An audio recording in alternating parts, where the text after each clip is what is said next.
نشوفوا في ليكيب ناسيونال. لا كاين بزاف كيقول لك لا راه حتى هذه ليكيب ناسيونال عندها جمهور اخر. لا عطاك اخر ماتش تلعب في دونور ديال ليكيب ناسيونال ديال الكونغو بلاش ديال ماتش ديال الكونغو في دونور ديال 4-0.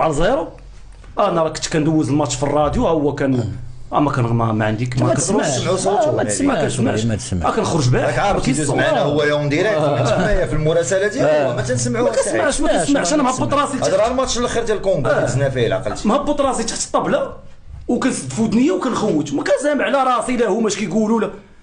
ولكن راه عرفتي شنو، راه بنادم راه كيدخل كيدوخ كيدخل. وكنقول لك راه الجمهور هو اللي كيمشي للتيرا باش يشجع ليكيب ناسيونال في لاكوب دافريك، الا غادي وغترجع بصوتك كدوي عادي ما باحش قبل ما تمشي. ثم حيدوا لهم التليفونات في الدخلات والله العظيم هو سوليسيون مع هاد الجمهور. وحنا ما يمكنش تحبسوا، ما يمكنش ولكن ما يمكنش تطلب منه يشجع وما بغاش يشجع جاي